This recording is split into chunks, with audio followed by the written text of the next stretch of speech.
Sa Japan. Yung Nandito sa Japan. Ngayon, pumunta ako sa iyo, di ba? Dito nga kami nakatira. Kasi wala nga kami, tumawag kasi si daddy doon sa mga pamilya, kapatid niya. Bakit nandito kayo? Umuwi kayo? Wala. okay lang, Mark, na ipakita ko yung mukha mo? Ay, Sige wag na. Wag na, okay.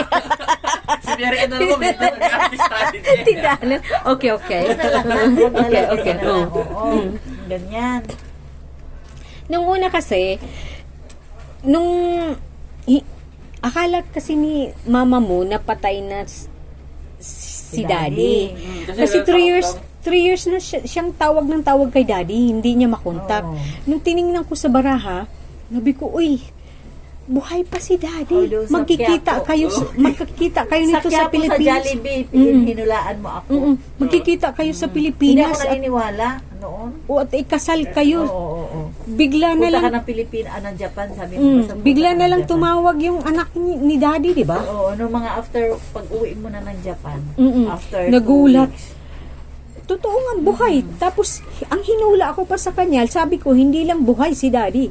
Magkita kayo at ikasal kayo Oo. at titira ka sa Sa Japan. Japan. Lahat ng sinabi ko sa'yo, di ba? Oo. Tapos Nangyari yung lahat. sana naman, yung doon sa ospital, di ba nagpunta ka sa ospital, silinipat si daddy sa iba. Diyos ko, ang doktor, natulala sa'yo, nakatingin sa kanya, tutulala kay doon ay yung doktor kasi pinalalapas namin totoo. pinsan niya ako. Kasi wala nga akong kamag-anak. Hindi pa ako nag-i-El Shaddai Hindi pa noon. siyang marunong mag-Japanese kasi, kaya Mag-Japanese. sinamahan ko siya. Iniwan talaga niya yung tindahan niya, sinamahan niya ako. Tatlo kaming pumunta doon sa hospital ni daddy. Tapos sabi gano'n, nililipat nga daw si daddy doon sa, nililipat na. Tapos yun, hanggang nagpunta na ako ng El Shaddai. Tapos inayawan siya ng doktora, Kasi ang dami niyang sabi niya, ang buhay mo, 3 weeks na lang or 6 months. Nag-iyakan kaming dalawa Yan, kami. Sabi ko, hala, hindi pwede yan. Sasabi naman ni Dona, huwag kang mag-alala, Liz. Wala pa siya to. Wala pa. Buwan-buwan siya nagpupuntahin, minamasahe si daddy. Dati kasi, every month, 2 bisis, 3 bisis, Oo. akong pumupunta para masahiin si daddy, para pagalingin. Kasi si daddy, nung makita ako, parang robot na si daddy. Kasi ilan yung cancer ni daddy? 4 yung cancer ni daddy. Biruin mo, blood cancer. Bumaba pa, buhay pa rin. Oo. Oo. Alam mo, nagmilagro, Mark.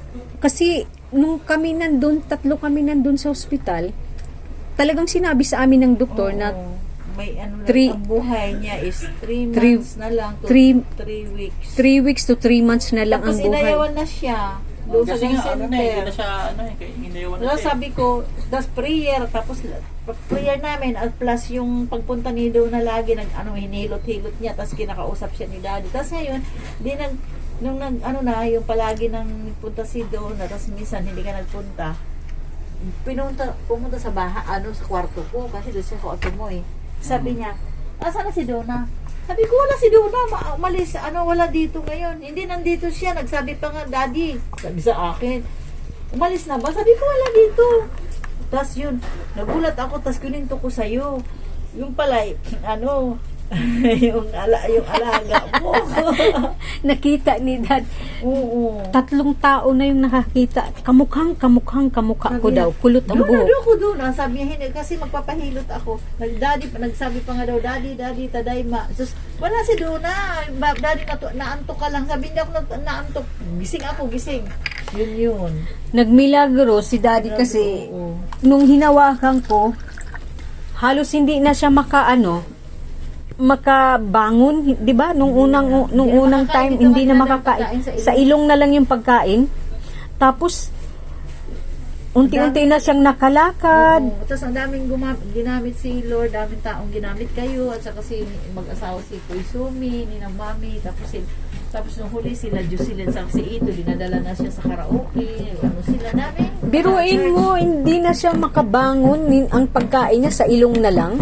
Nagdadasal ako. Pero lumakas pa po siya. no? Lumakas, nakakapag-jogging pa, nagbabike pa. Yung sa Puerto, nagkitag siya pa nag-drive sa sakyan. Doon kami nagkita eh. Sa Yokohama. Kaya grabe ang gulat ng doktor nung makita siya sa ospital. Dati, nakaano lang siya, wheelchair. Nung nakita ng doktor na naglakad na, nakain ng saging. Ha? Nakagaroon ng doktor?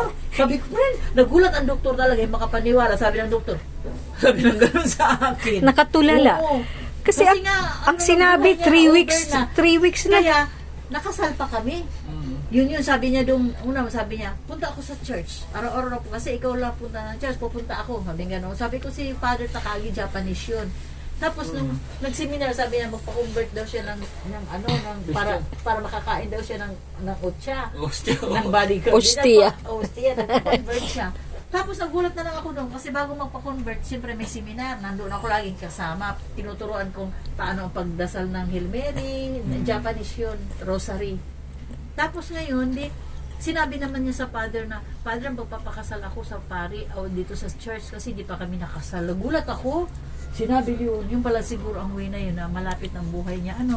Na ginuha namin. Ang buhay, ang taning ng buhay niya na 3 weeks na lang, umabot ng 2.5, magti 3 years. Magti 3 years, umabot siya. Oo. Biruin mo, nakaratay na siya na ang pagkain niya sa ilong na lang, Pero nung hindi na siya makakain ng huli na, pagkain. Hindi ka na kasi napupunta eh. Tinatanong ka nga lagi. Sabi ko, Daddy, meron na siya. Nakapagtayo na kasi ako nitong shop na to. Hindi ko na siya nahawakan. Tapos, binunutan siya ng ngipin. Hindi na siya nakakain. Diyan lang siya nahuli yung Wala po bunot ng nung ngipin. pinanghina na. Yung Tapos himala lagi na siya- nangyari kay Hindi ba Daddy, kinukulit grabe. Kayo, tinatawagan kayo, hindi ko alam. Tumatawag po sa akin Tumatawag lagi sa messenger Oo. naman. Ganito. Uwi ka na. Huwag ka na dyan. Huwag ka na mag-barko. Mag-negosyo tayo sa Pilipinas. Sabi niya, ganito. Kung hindi, sabi ko, bibigyan kita ng magpakasal ka. Ang pera, puhunan ako. Bahala po. Hindi po kasi nagtatrabaho naman ako. Hindi ko po kailangan ng mga Kasi ganito. ano siya ng pera na yun, umaasa siya doon sa sinasabi ng mga scammer. Siguro isa na yun yung si Lofi. Kasi yung mga inaano nila, yung mga matanda. Kaya talagang salamat talaga. Grabe yung hinula ako sa'yo na kaimposible, no? Nung hindi ka talaga makapaniwala. Akala mo kasi talaga patay na si Yung Daddy. maniniwala sa hula, sabi ko, ang dami na sa hula ko, hindi naman natotoo. Mabuti na. Nakita mo si ano doon. Pinakilala kasi ako ni Laika Si eh. Laika. Dahil Si si Laika. Laika. Di ba? Nag-aaral pa yung dati sa perpetual. Sabi ni Laika, di ba? Kami ni Laika, saan ni siya ngayon? Pati. Yun. Nasaan siya ngayon? Sa ano yata, Pilipinas. Sa na eh. Pilipinas, oo. Dahil kay Laika, nakilala ko si Laika kay Pati, yung mga friends hanggang nakarating ako dito, di ba? Mga Inano niya dami gumagamit ng dahil ano. kay Laika. Oo. Kasi, Kaya nakita kayo doon sa Quiapo. Di ba pag si Laika doon, tita, ganun, dami siya. Kaya nakarating ako dito, yung maraming mga inano. kasi nung hinula ko, gulat na gulat talaga ikaw, no? Nung sinabihin kita buhay si Daddy. Sabi ko, ano kaya nangyari? Patay na siguro. Nangyari doon, nagulat ako. Yung pala, nasa ano siya na home for the agent. Nilagay pala sa home for the aged si Daddy. Kaya hindi pala makontak. Kaya hindi makontak ng mami mo ng 3 years. Nung after, kaya talagang tumawag na lang siya na sabi, sige, pupunta ako, mapakasalan kita kasi yung chika-chika ba, na ano, hanggang hindi nalaman tuloy nito, chika-chika lang na ano ba. Kasi nga, para, alam mo kung anong hinula ko kay mami mo? Sabi ko kasi nung unang-una talaga namin kita sa Pilipinas, ayaw talaga, hindi siya naniniwala sa hula eh. Si Laika lang nagpilit sa kanya eh. Sabi ko, uy, hinahanap mo si Hapon, si Daddy, sabi mo, ay patay na to. Sabi ko, hindi patay, buhay. Magkikita, ang pagkasabi ko sa mami mo, magkikita kayo nito at pupuntahan ka sa Pilipinas, ikakasal ka, pagkatapos titira ka sa Japan, mamumuhay ka sa Japan, maging maayos ang buhay mo. Parang may ano pang ibang mga sinabi ko sa iyo, no? Yung sabi mo, magkakaroon ka rin ng bahay. Sabi ko, yun, ano, tapos mga anak mo, madala mo dito.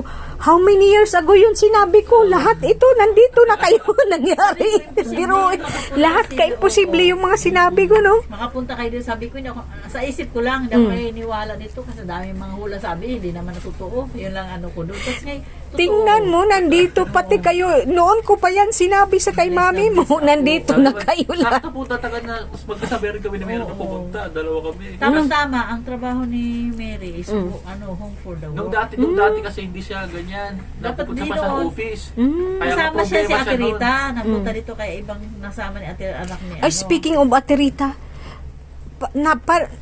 nakita ako noon kay Ate Rita na makabalik uli yan dito sa Japan. Makabalik yan uli sa Japan. Kaya lang, problema yung ikaw ba na? Oo. Eh, gagaling yan. Kagaling Pinakita yan. namin nung sabi ko babalik siya, hindi muna sumasakit pa daw. Pinahit namin sa manggagamot. Makabalik yan dito si Ate Rita. Kaya Kasi pag biruin kami sa mo Ate yung Rita- sinabi ko noon, how many years ago, lahat nangyari na pati Dami kayo, na nakapunta dito si Ante. Si, pati kayo, isa namin, nandito si Flor. kayo ngayon. Si Flor ba nakita ka sa kanila Oo, doon nakita na? niya. Oo, Flor. nakita ko si Flor. Tapos dalawa At kami ika, ni i-off ko na. Guys, natutuwa ako guys. Nandito na yung mga sinabi ko. Pati mga anak niya nandito na nakarating. Ingat kayo lagi guys. Thank you. Sa YouTube to. Nagpa-vlog siya eh.